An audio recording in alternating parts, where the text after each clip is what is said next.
we're going to be able to see one, two, three, five-person companies get to $100 million in revenue in a way that we have not been able to do in human history, really, outside of art, outside of like stuff that has a different value creation model. That's a bit different. And in that world, I think point solution and quality over everything, community over everything, brand over everything is going to be the differentiator. And I think platforms are going to suffer. We hear a lot about PLG, product led growth, but I live in partnerships. So there's partner led growth, and we've seen that take off. And if you're thinking about really solving niche problems, well, you have a slew of tools that are integrated and other partners helping to sell those tools. What are you seeing with partner led growth? And are you seeing companies be successful with it? Some yes, most no. I would agree. I think it takes a very specific company to run a partnership motion in a way that is successful, or you need to make the incentive so stupid that people want to work with you. That's it. The nice thing about software is that your margins should be in a position where you can afford to give away 50% to a partner. This whole 10% bullshit, pardon my French, but like, why am I getting out of bed for 10%? I'm not going to go actively help you build a partner program for 10%. No, no, no. You give me 50%? Okay, that's different, right? Like that's a real deal. I sell 100 grand worth of product. I get 50 grand to help my agency run better. Okay, now we're talking, right? And now we're in real conversation where it becomes a revenue source and you have partners who are engaged.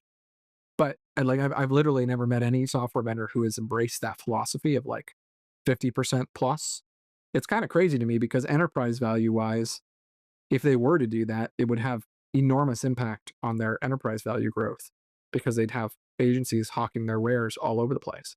The closest that I have seen, and it's why we've sold hundreds of thousands of dollars of FormStack product, is FormStack. FormStack has a tiered process, but they have a 30% revenue share for life of customers that you sell on their behalf. And they also refer professional services work back to you to implement.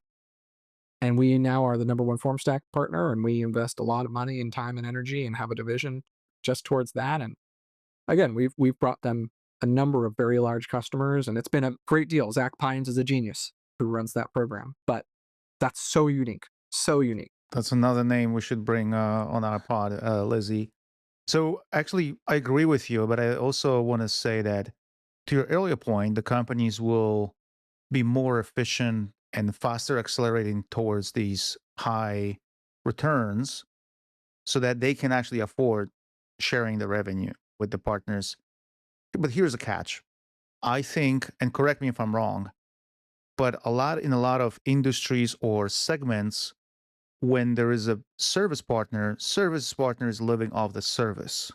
So for them, even 50% reselling, it's not a primary incentive. For them is to install something or put something as a part of the system and then live off that augmentation, maintenance, adjustments, call it standby, whatever that is adding more revenue.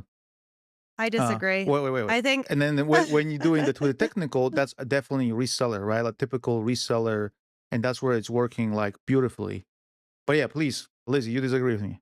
it depends on what industry you're talking about, but I think a lot of agencies look at referral fees as a revenue source, and they can take a price and go and resell it for higher, and that's a lot better margin than a human that is gonna go and do something, and then on the advertising side, like, they live off rebates.